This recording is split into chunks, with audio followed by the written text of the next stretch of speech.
श्री शिवाय नमस्तुभ्यं। जय माता दी प्यारे भक्तों। माता रानी की असीम कृपा सदैव आप पर और आपके परिवार पर हमेशा बरसती रहे। प्यारे भक्तों, आज हम सुनेंगे दुर्गा सप्तशती के पाठ का 13वां अध्याय, जिसके सुनने मात्र से ही कितने ही रोग दोष माता स्वयं हर लेती हैं और भक्तों की मनोकामना पूर्ण करती हैं। प्यारे भक्तों, जिन भक्तों ने बाकी के 12 अध्याय पूरा मन लगाकर विश्वास के साथ सुने हैं तो माता रानी आपकी मनोकामना जरूर पूरी करेंगी। यह मेरा अखंड विश्वास है, क्योंकि इन पाठों में, इन अध्यायों में इतनी शक्ति है जिनके सुनने मात्र से ही कितने ही रोग दोष स्वयं ही नष्ट हो जाते हैं और माँ भगवती अपने भक्तों को मनचाहा वरदान देती हैं। प्यारे भक्तों, कभी भी अध्याय को अधूरा मत सुनिएगा। भले ही आप ना सुने वो सही है, लेकिन आधा अधूरा कभी अध्याय नहीं सुनिएगा, क्योंकि व्रत वाली और धार्मिक कहानियाँ और अध्याय कभी अधूरा नहीं सुनते हैं। इससे आपको दोष ही लगेगा और दोष लगने से भगवान की कृपा नहीं बरसती है। माता रानी की कृपा आप पर तभी बरसेगी जब आप इन अध्यायों को पूरा मन लगाकर सुनेंगे, और मेरा विश्वास है आपके मनोरथ भी माता रानी जरूर पूरे करेंगे। आइए सुन लेते हैं 13वां अध्याय। सूरत और वैश्य को देवी का वरदान।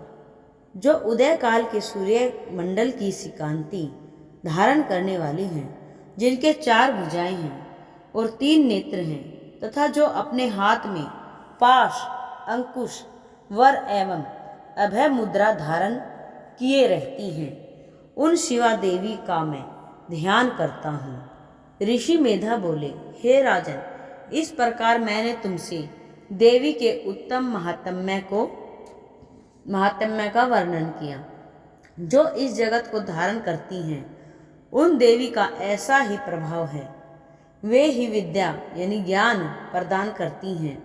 भगवान विष्णु की माया स्वरूपा उन भगवती की कृपा से ही तुम यह वैश्य तथा अन्य विवेकी जन मोहित होते हैं, मोहित हुए हैं और मोहित होते रहेंगे। महाराज, आप दोनों उन्हीं की शरण में जाओ।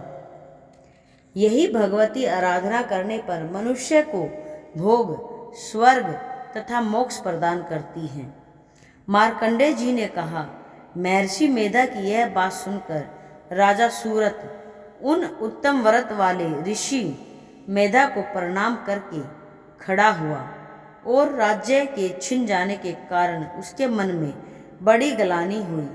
राजा और वैश्य तपस्या करने के लिए वन में चले गए और नदी के तट पर आसन लगाकर भगवती के दर्शनों की अभिलाषा हेतु तपस्या करने लगे।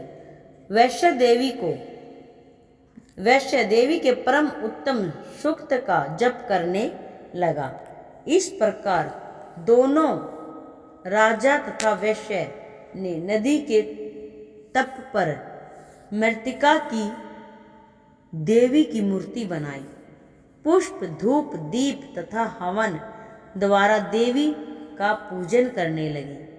पहले उन्होंने आहार को कम कर दिया, फिर बिल्कुल निराहार रहकर भगवती में मन लगाकर एकाग्रता पूर्वक आराधना करने लगे।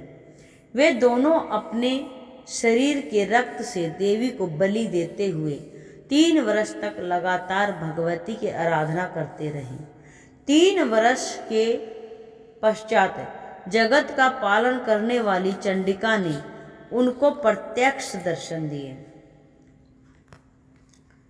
देवी बोली, हे राजन तथा अपने वंश को प्रसन्न करने वाले वैश्य, तुम जिस वर की इच्छा रखते हो वह मुझसे मांग लो, मैं तुम्हारी इच्छा पूरी करूंगी, क्योंकि मैं तुम पर अत्यंत प्रसन्न हूँ। मार्कंडेय जी बोले, यह सुन राजा ने अगले जन्म में नष्ट न होने वाला अखंड राज्य और इस जन्म में बलपूर्वक अपने शत्रुओं को नष्ट करने के पश्चात अपना राज्य प्राप्त करने के लिए भगवती देवी से वरदान मांगा।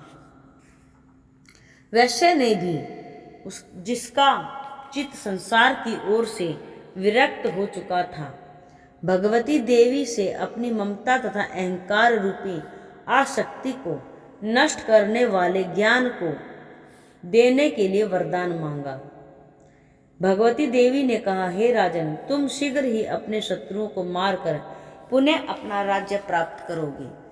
तुम्हारा राज्य स्थिर रहने वाला होगा। इसके बाद मृत्यु के पश्चात आप सूर्य देव के अंश से जन्म लोगे।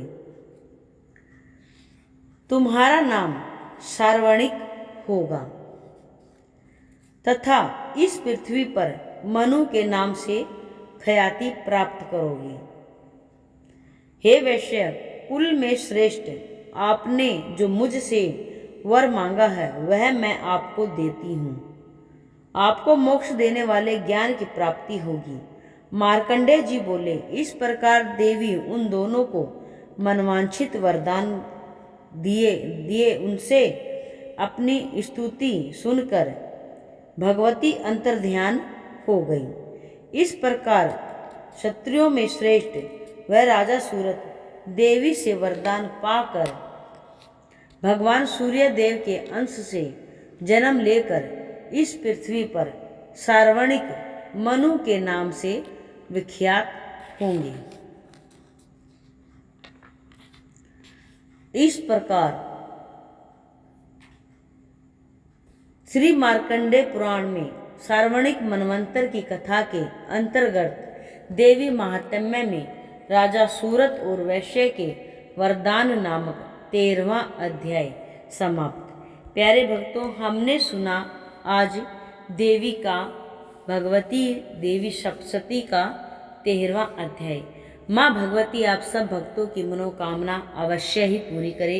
प्यारे भक्तों, आप सभी के लिए मैं माँ भवानी के चरणों में विनती करती हूँ, हे मेरी महामाई, जिन भी भक्तों ने आपका अध्याय सुना है उनकी मनोकामना आप जरूर पूरी करना और उनको अपने चरणों में स्थान देना, उनको अपनी भक्ति देना और उनके रोग दोष आप स्वयं हर लेना।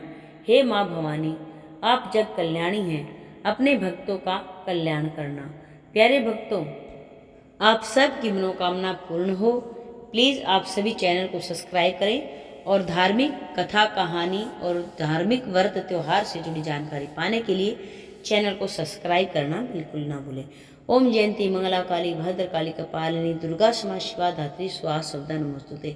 सर्वमंगल मांगल्ये शिवे सर्वार्थ साधिके शरणे त्र्यंबके गौरी नारायणी नमोस्तुते, नारायणी नमोस्तुते, नारायणी नमोस्तुते। जय माता दी। प्यारे भक्तों, मिलते हैं जल्द ही अगली वीडियो में। तब तक के लिए आप सभी को जय माता दी, जय माता दी।